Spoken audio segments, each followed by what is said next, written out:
UPPSC, मेरा नाम वंदना सिंह है। इस वीडियो में हम यूपीपीएससी 2021 के लिए मिनी टेस्ट नंबर 6 जो है उसको डिस्कस करेंगे।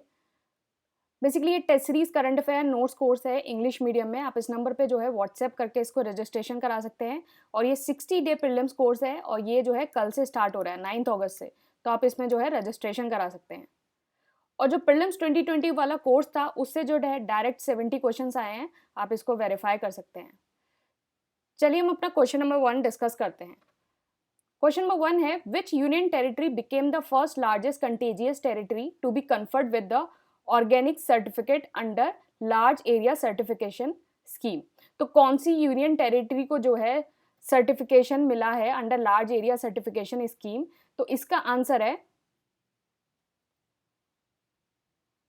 Answer D, Andaman and Nicobar. तो अंडमान एंड निकोबार को जो है लार्ज एरिया सर्टिफिकेशन स्कीम में जो है ऑर्गेनिक सर्टिफिकेशन मिला है। ये एक ऐसी स्कीम है जो परंपरागत कृषि विकास योजना के अंडर आती है और इसमें जो है हर एक विलेज को जो है एक एरिया को एक क्लस्टर ग्रुप माना जाता है। तो बेसिकली जो ऑर्गेनिक फार्मिंग है उससे रिलेटेड ये स्कीम है, ऑर्गेनिक फार्मिंग से। नेक्स्ट है, RBI has fixed the maximum age limit for chairman and non executive director in private sector bank at. तो आरबीआई ने जो है नॉन एग्जीक्यूटिव डायरेक्टर की जो है मैक्सिमम एज कितनी सेट की है? तो इसका आंसर है आंसर सी, 75 ईयर्स। तो जो चेयरमैन है और नॉन एग्जीक्यूटिव डायरेक्टर हैं प्राइवेट बैंक में, उनकी जो मैक्सिमम एज जो आरबीआई ने डिसाइड की है वो होगी 75 ईयर्स। तो 75 ईयर्स तक आप जो है चेयरमैन और एग्जीक्यूटिव डायरेक्टर जो है वो बन सकते हैं। तो इसका हो गया आंसर सी। नेक्स्ट क्वेश्चन है, which article of the constitution deal with the appointment of acting chief justice of high court? तो कौन सा article of the constitution deal करता है appointment of the acting chief justice of high court?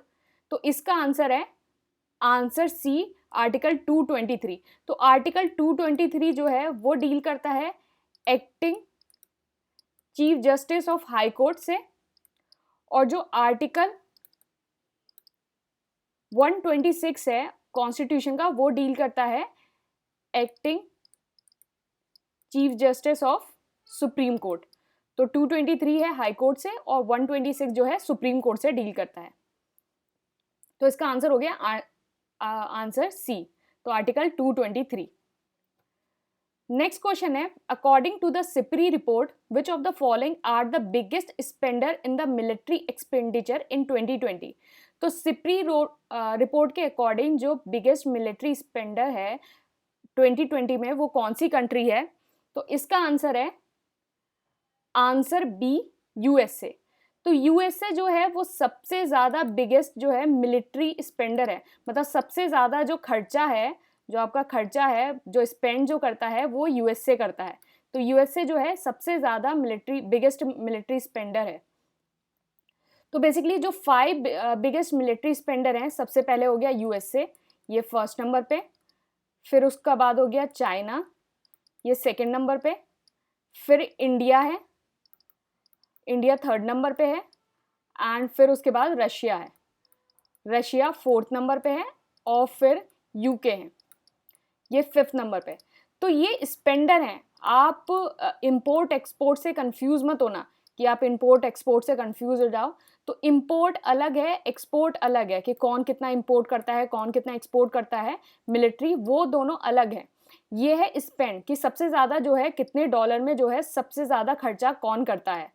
तो USA जो है वो सबसे ज़्यादा खर्चा करता है, फिर चाइना है, फिर इंडिया है। ये जो 5 बिगेस्ट स्पेंडर हैं वो 62% of the global military expenditure है उस पर खर्चा करते हैं। मतलब 62%, मतलब पूरा टोटल अगर पूरा वर्ल्ड में अगर 100 मतलब टोटल जितना स्पेंड हो रहा है उसका 62% जो है ये 5 कंट्री मिलके खर्चा करते हैं। नेक्स्ट है, पाइथन 5 इज अ। तो पाइथन 5 क्या है? तो इसका आंसर है आंसर डी। तो इसका जो आंसर है वो है आंसर डी, पाइथन 5 जो है एयर टू एयर मिसाइल है। तो बेसिकली अभी क्या हुआ है कि पाइथन जो है, Python 5 air to air missile है। तो अभी हाल ही में क्या हुआ है, DRDO ने जो है ये मिसाइल जो है प्रोक्योर करी है। बेसिकली ये इजराइल जो वेपन मैन्युफैक्चरर है राफेल, उसने ये जो है मिसाइल बनाई है पाइथन 5। तो पाइथन 5 जो है आपका एयर टू एयर मिसाइल है। तो इसका आंसर हो जाएगा आंसर डी, पाइथन 5 जो है एयर टू एयर मिसाइल है और ये इजराइल मैन्युफैक्चर जो है राफेल एडवांस डिफेंस सिस्टम उसने बनाई है।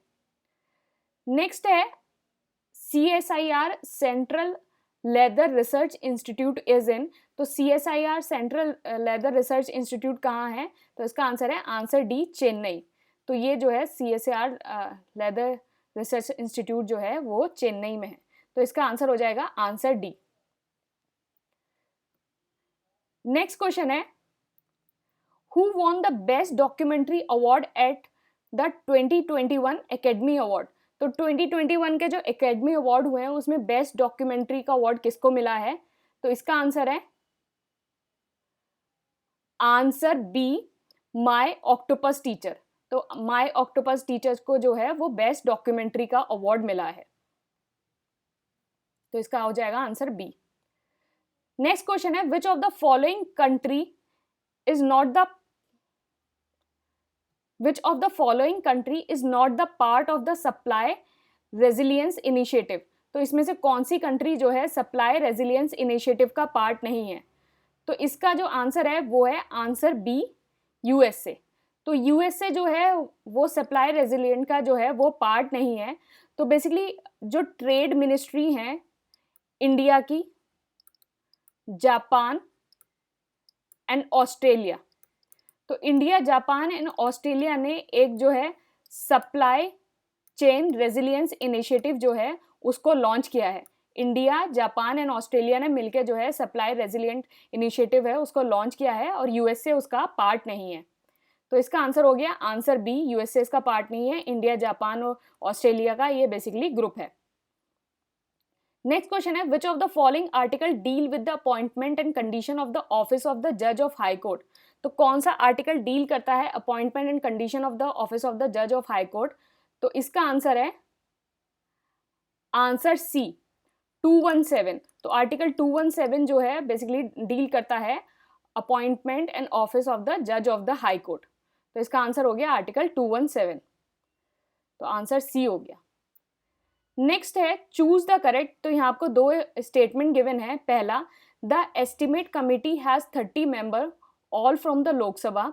दूसरा, the public account committee have 22 member, 15 elected from Lok Sabha and 7 elected from Rajya Sabha. तो इसका आंसर क्या होगा, तो इसका आंसर है आंसर सी, बोथ। तो दोनों जो स्टेटमेंट है बिल्कुल सही है। एस्टिमेट कमिटी जो है उसके अंदर 30 मेंबर होते हैं और ये सारे 30 मेंबर सारे लोकसभा से होते हैं। जो पब्लिक अकाउंट कमेटी है जिसको पैक बोलते हैं उसके अंदर 22 मेंबर्स होते हैं, 15 तो आपके लोकसभा से होंगे और 7 आपके राज्यसभा से होंगे। तो एस्टिमेट कमेटी के अंदर 30 मेंबर हैं सारे लोकसभा से, और पैक के अंदर 22 मेंबर हैं 15 लोकसभा से और 7 जो हैं वो राज्यसभा से हैं। तो इसका जो आंसर हो जाएगा वो आंसर हो जाएगा सी। दोनों स्टेटमेंट जो हैं वो आपके सही हैं। नेक्स्ट क्वेश्चन है choose the correct regarding vehicle scrapping policy. तो व्हीकल स्क्रैपिंग पॉलिसी से जो है अभी हाल ही में जो गवर्नमेंट ने एक पॉलिसी लॉन्च की थी व्हीकल स्क्रैपिंग, उससे रिलेटेड ये दो स्टेटमेंट है। 1, old vehicle will have to pass a fitness test before registration. 2, the government commercial vehicle more than 15 year will be scrapped. तो इसका आंसर है आंसर सी। तो ये दोनों स्टेटमेंट सही हैं क्योंकि ओल्ड व्हीकल है उसको अगर री रजिस्ट्रेशन कराना है तो उसके लिए उसको एक जो है फिटनेस टेस्ट जो है पास करना पड़ेगा, और कोई भी अगर गवर्नमेंट कमर्शियल व्हीकल है वो 15 साल से ज़्यादा का हो गया है तो वो स्क्रैप्ड हो जाएगा, और अगर कोई भी प्राइवेट व्हीकल है वो अगर 20 साल से ऊपर का हो गया है तो वो स्क्रैप हो जाएगा। तो अगर गवर्नमेंट व्हीकल है, गवर्नमेंट कमर्शियल व्हीकल तो 15 साल से ऊपर, और प्राइवेट व्हीकल जो है 20 साल से ऊपर जो है वो स्क्रैप हो जाएगा। तो ये जो दोनों स्टेटमेंट है वो बिल्कुल सही है कि ओल्ड व्हीकल को पहले एक री रजिस्ट्रेशन कराना पड़ेगा और गवर्नमेंट कमर्शियल व्हीकल जो 15 साल से ऊपर हो गए हैं और प्राइवेट व्हीकल जो है 20 साल से ऊपर, उनको स्क्रैप कर दिया जाएगा। तो ये दोनों स्टेटमेंट जो है वो बिल्कुल सही है। नेक्स्ट क्वेश्चन है, choose the correct regarding agriculture infrastructure fund. तो यहाँ दो स्टेटमेंट गिवन है एग्रीकल्चर इंफ्रास्ट्रक्चर फंड से रिलेटेड। पहला, the duration of the scheme is from 2020 to 2029। Second, under the scheme, rupees 1 lakh crore will be provided by the bank and the financial institution as a loan with the interest subvention of 2% per annum। तो इसका answer है answer ए, 1 only. पहला statement बिल्कुल सही है, दूसरा गलत है। पहला सही है क्योंकि ये स्कीम जो है वो 10 साल के लिए लॉन्च हो रही है। 10 साल मतलब 2020 से लेके 2029। तो आप जो है इसके ईयर को याद रखेंगे, 10 साल मतलब 2020 से लेके 2029। और इसमें जो इंटरेस्ट सबवेंशन मिल रहा है वो 3% पर एनम मिल रहा है। इंटरेस्ट सबवेंशन जो मिल रहा है उसमें 3% पर एनम, 3% पर एनम का जो है इंटरेस्ट सबवेंशन मिल रहा है। तो इसका जो है पहला स्टेटमेंट बिल्कुल सही है, 10 साल के लिए लॉन्च हो रही है, 3% पर एनम पे इंटरेस्ट सबवेंशन मिल रहा है। तो ये लिखा है, तो ड्यूरेशन ऑफ द स्कीम जो है वो बेसिकली फाइनेंशियल ईयर 2020 से लेकर 2029 तक है, 10 ईयर। और इस स्कीम के अंदर 1 लाख करोड़ प्रोवाइड होंगे by the bank financial institution as a loan with interest subvention of 3% per annum. तो 3% पर एनम के इंटरेस्ट सबवेंशन पे ये आपको मिलेगा। नेक्स्ट क्वेश्चन है, which of the following is the world biggest crude exporter. तो इसमें से कौन सा जो है वो वर्ल्ड का सबसे ज्यादा बिगेस्ट क्रूड एक्सपोर्टर है। तो इसका आंसर है आंसर ए, सऊदी अरेबिया। तो सऊदी अरेबिया जो है वर्ल्ड का सबसे बड़ा जो है क्रूड का एक्सपोर्टर है। तो सऊदी अरेबिया इसका आंसर होगा। तो इसका आंसर होगा आंसर ए सऊदी अरेबिया।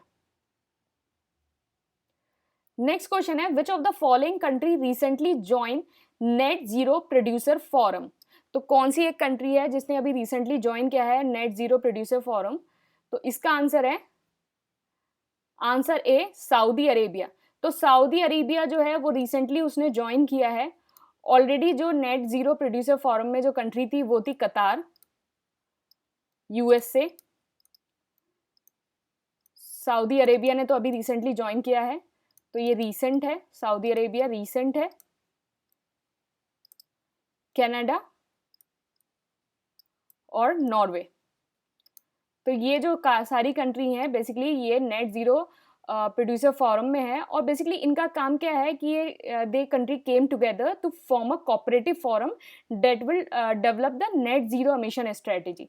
मतलब जो एमिशन की नेट जीरो एमिशन स्ट्रेटेजी जो है उसको ये इसको डेवलप करेंगे।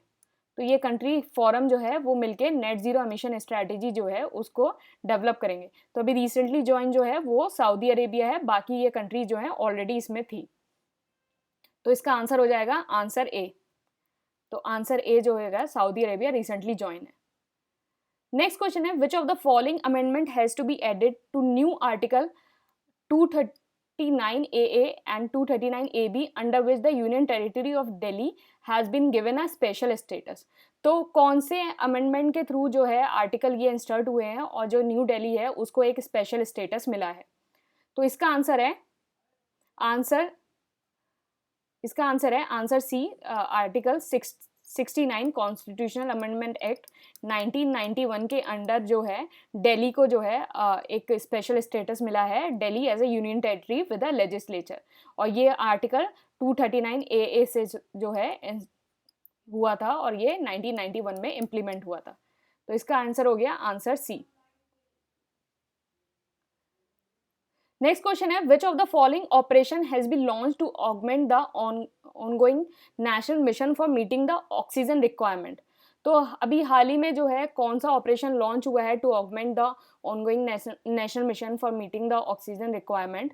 तो अभी कोविड के टाइम में जो हमें ऑक्सीजन की ज़रूरत हुई थी तो नेशनल गवर्नमेंट ने, जो सेंट्रल गवर्नमेंट है, उसने एक मिशन लॉन्च किया था। उस मिशन का नाम क्या है। तो इसका आंसर है आंसर सी, समुद्र सेतु 2। तो समुद्र सेतु 2 जो है वो हमारा अभी लॉन्च हुआ था, जिसमें ongoing national mission for meeting the oxygen requirement. तो आप इसको 1 से कंफ्यूज मत होना, जो अभी जो है ऑक्सीजन रिक्वायरमेंट के लिए लॉन्च हुआ है वो 2 लॉन्च हुआ था। तो बेसिकली इंडियन नेवी ने जो है समुद्र सेतु 2 जो है वो लॉन्च किया था for the shipment of oxygen fill container. जो समुद्र सेतु 1 है वो 2020 में लॉन्च हुआ था, मतलब लास्ट जब कोविड आया था उसमें लॉन्च हुआ था। और इसका काम क्या था कि जितने भी आपके इंडियन सिटीजन हैं ओवरसीज, उनको इंडिया में लेके आना। तो ये ओवरसीज सिटीजन से रिलेटेड था और ये जो है ऑक्सीजन फील्ड से रिलेटेड है। तो आप इसके में कंफ्यूज मत होना 1 और 2 में। तो नेक्स्ट है P-81 petrol aircraft procured from. तो P-81 पेट्रोल एयरक्राफ्ट है वो कहाँ से प्रोक्योर हुआ है? इसका आंसर है आंसर ए यूएसए। तो वो यूएसए से प्रोक्योर्ड हुआ है। P-81 एयरक्राफ्ट जो है वो यूएसए से प्रोक्योर्ड हुआ है। तो इसका आंसर हो गया ए। नेक्स्ट क्वेश्चन है पतोला नाच is a string puppetry of which of the following state of India. तो पतोला नाच जो है वो एक पपेट्री है, स्ट्रिंग पपेट्री है, कौन से स्टेट की? तो इसका आंसर है आंसर ए आसाम। तो अभी कोविड के टाइम में ये है, रिसेंटली अभी ये न्यूज़ में था पतोला नाच पपेट्री, तो ये आसाम की एक पपेट्री है। तो इसका जो आंसर है वो है answer a, answer a. Next question है which of the following is not a member country of G7। तो इसमें से कौन सी जो है वो G7 की कंट्री नहीं है, मेंबर कंट्री नहीं है? तो इसका आंसर है आंसर डी रशिया। तो रशिया जो है वो G7 की कंट्री नहीं है, फ्रांस है, जापान है, इटली है, ये सब हैं, रशिया नहीं है। तो बेसिकली G7 की आपकी कंट्री कौन कौन सी है? आपका यूके हो गया, यूएसए हो गया, कनाडा हो गया, फ्रांस, इटली, जर्मनी और जापान। तो USA, UK, USA, Canada, France, Italy, Germany और जापान। तो ये जो है आपकी G7 कंट्री हैं। तो बाकी आप इसमें G8 में भी देख सकते हैं। रशिया ने अब जो है ऑप्ट आउट कर दिया है G17 से। तो पहले रशिया मेंबर था, तो ये रशिया अब इसका मेंबर नहीं है। तो अब ये जो कंट्रीज़ है वो G7 में बची हैं और ये जो सारी कंट्रीज़ हैं वो G20 कंट्रीज़ हैं। तो आप यहाँ G20 का भी देख सकते हैं, G7 का है। नेक्स्ट क्वेश्चन है which of the following has officially declared the end of the 12th Ebola outbreak. तो अभी हाल ही किस कंट्री में जो है ऑफिशियली डिक्लेयर किया है end of the 12th Ebola outbreak?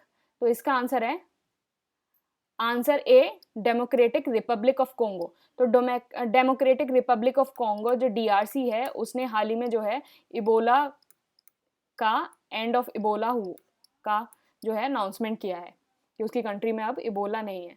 तो बेसिकली इबोला एक वायरल डिसीज़ है, मतलब इबोला वायरस डिसीज़ बोलते हैं इसको टोटल, EBD नाम से। तो एक ये वायरस डिसीज़ है। तो ये क्वेश्चन ऐसे भी आ सकता है कि इबोला कौन सी डिसीज़ है, तो आप यहाँ ध्यान रखेंगे Ebola is a viral disease. तो इबोला वायरल डिसीज़ है। नेक्स्ट क्वेश्चन है choose the correct, the headquarter of ADB is in Manila. Second, USA and China are ADB's largest share holder. तो इसका जो आंसर है वो है आंसर ए 1 only. तो पहला स्टेटमेंट बिल्कुल सही है। जो ADB है, एशियन डेवलपमेंट बैंक, उसका हेडक्वार्टर मनीला में है, मनीला फिलीपींस है। और जो ADB के लार्जेस्ट शेयर होल्डर हैं, तो बेसिकली ADB के जो लार्जेस्ट शेयर होल्डर हैं वो है जापान एंड USA। तो ADB के ये लार्जेस्ट शेयर होल्डर हैं और ये जो है टोटल जो मतलब इन दोनों का शेयर बराबर है और ये टोटल मिलके 5.6% जो है शेयर होल्ड करते हैं। फिर उसके बाद आपका चाइना है, चाइना 6.4% का शेयर होल्ड करता है। फिर उसके बाद इंडिया है, इंडिया 6.3 एंड फिर उसके बाद ऑस्ट्रेलिया 5.8। तो ADB के जो लार्जेस्ट शेयर होल्डर हैं वो जापान और USA हैं। तो इन दोनों बैंक का जो है ज़्यादा शेयर होल्डिंग है। तो USA और चाइना नहीं है, USA और जापान है ADB के लार्जेस्ट शेयर होल्डर। तो इसका जो है आंसर हो जाएगा ए। पहला है ADB में जो है 68 मेंबर्स हैं, 49 जो है एशिया से हैं, 5 लार्जेस्ट शेयर होल्डर हैं जापान या यूएस से, जो दोनों शेयर करते हैं 5.6, और बाकी फिर उसके बाद चाइना है, फिर उसके बाद इंडिया है, फिर उसके बाद ऑस्ट्रेलिया है। नेक्स्ट क्वेश्चन है, Deepor wheel is a Ramsar site in which of the following state of India. तो दीपोर व्हील जो है रामसर साइट है वो कौन से स्टेट ऑफ इंडिया में है? तो इसका आंसर है आंसर ए आसाम। तो जो दीपोर व्हील है वो आसाम में है। बेसिकली एक ये परमानेंट फ्रेश वाटर लेक है। दीपोर व्हील जो है एक परमानेंट फ्रेश वाटर लेक है और ये रामसार साइट है आसाम के अंदर। तो ये आसाम के अंदर जो है आपकी रामसार साइट है दीपोर व्हील। नेक्स्ट क्वेश्चन है, which article of the constitution empower the Supreme Court to punish people for their respective contempt. तो कौन सा आर्टिकल जो है वो आपको कंटेम्प्ट ऑफ कोर्ट जो है सुप्रीम कोर्ट के ये पावर है कि वो कंटेम्प्ट ऑफ कोर्ट में पनिश कर सकता है, कौन से आर्टिकल के अंदर? तो इसका आंसर है आंसर सी, आर्टिकल 121। तो आर्टिकल 121 जो है वो कंटेम्प्ट ऑफ कोर्ट से जो है रिलेटेड है। नेक्स्ट इसका आंसर हो गया सी। नेक्स्ट क्वेश्चन है, स्वामित्व स्कीम इज यूज टू सर्वे। तो आपकी जो स्वामित्व स्कीम है वो किस चीज का सर्वे के लिए यूज हुई है? तो इसका आंसर है आंसर बी, रूरल प्रॉपर्टी। तो स्वामित्व स्कीम जो है बेसिकली मिनिस्ट्री ऑफ पंचायती राज से रिलेटेड है। तो ये जो पंचायती राज दिवस है उस दिन ये लॉन्च हुई थी और बेसिकली इसका काम क्या है कि जितनी भी आपकी रूरल प्रॉपर्टीज है उसका ड्रोन के थ्रू जो है सर्वे होगा। तो ड्रोन सर्वे से रिलेटेड जो है रूरल प्रॉपर्टी से वो स्वामित्व स्कीम जो है रिलेटेड है। तो इसका आंसर हो जाएगा आंसर बी। तो इसका आंसर बी हो जाएगा। नेक्स्ट क्वेश्चन है, laboratory for the conservation of endangered species is in. तो endangered species conservation of laboratory कहाँ है?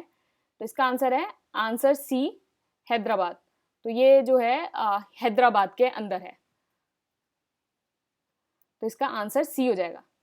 नेक्स्ट क्वेश्चन है, recently India signed MOU with which country on the global innovation partnership. तो global innovation partnership के अंदर India ने किस country के साथ जो है MOU साइन किया है, मेमोरेंडम ऑफ अंडरस्टैंडिंग? तो इसका आंसर है आंसर डी, यूके। तो यूके के साथ जो है इंडिया ने GIP मतलब ग्लोबल इनोवेशन पार्टनरशिप का MOU साइन किया है। तो ग्लोबल इनोवेशन पार्टनरशिप का MOU जो है यूके के साइड साइन किया है। तो इसका आंसर हो जाएगा आंसर डी। नेक्स्ट क्वेश्चन है, वेयर इज दहला डैम लोकेटेड। तो दहला डैम जो है कहाँ लोकेटेड है? तो इसका आंसर है आंसर डी, अफगानिस्तान। तो बेसिकली दहला डैम जो है वो सेकंड बिगेस्ट डैम है अफगानिस्तान का, second biggest dam of Afghanistan. आप मुझे बताएंगे कि फर्स्ट वाला कौन सा है, फर्स्ट बिगेस्ट डैम कौन सा है अफगानिस्तान का? तो ये सेकंड बिगेस्ट डैम है, आप मुझे बताएंगे फर्स्ट कौन सा है? तो इसका आंसर हो जाएगा आंसर डी। नेक्स्ट क्वेश्चन है, apart from Uranus which planet है बैकवर्ड रोटेशन। तो यूरेनस के अलावा कौन से प्लैनेट का जो है बैकवर्ड रोटेशन होता है? तो इसका आंसर है आंसर ए, वीनस। तो यूरेनस के तरह जो है वीनस का भी जो बैकवर्ड रोटेशन होता है। तो बेसिकली आपके 2 प्लैनेट्स हैं जिनका बैकवर्ड रोटेशन होता है। हाँ, एक तो आपका एक हो गया वीनस और एक यूरेनस। तो इन जो 2 प्लैनेट हैं उसका जो है बैकवर्ड रोटेशन होता है बेसिकली। तो ये जो प्लैनेट है, जैसे आपकी अर्थ है, अर्थ आपकी वेस्ट टू ईस्ट रोटेट करती है, अर्थ आपकी वेस्ट टू ईस्ट रोटेट करती है, और ये 2 प्लैनेट जो हैं वो आपके ईस्ट टू वेस्ट रोटेट करते हैं। अर्थ आपकी वेस्ट टू ईस्ट रोटेट करती है और ये ईस्ट टू वेस्ट रोटेट करते हैं। तो ये they rotate in the backward motion, backward इनका रोटेशन होता है। तो इन दोनों प्लैनेट का जो है बैकवर्ड रोटेशन होता है। ओके, तो इसका आंसर हो गया आंसर ए, वीनस और यूरेनस जो हैं वो दोनों बैकवर्ड रोटेशन करते हैं। बेसिकली ये टेलीग्राम चैनल है ACPPSC, आप इसको ज्वाइन कर सकते हैं। यहाँ मैं डेली अपडेट्स आपको देती रहती हूँ और आप ऐसे ही टेस्ट के लिए और बाकी सारे वीडियोस के लिए आप मुझे यूट्यूब पे फॉलो कर सकते हैं। Thank you and all the best.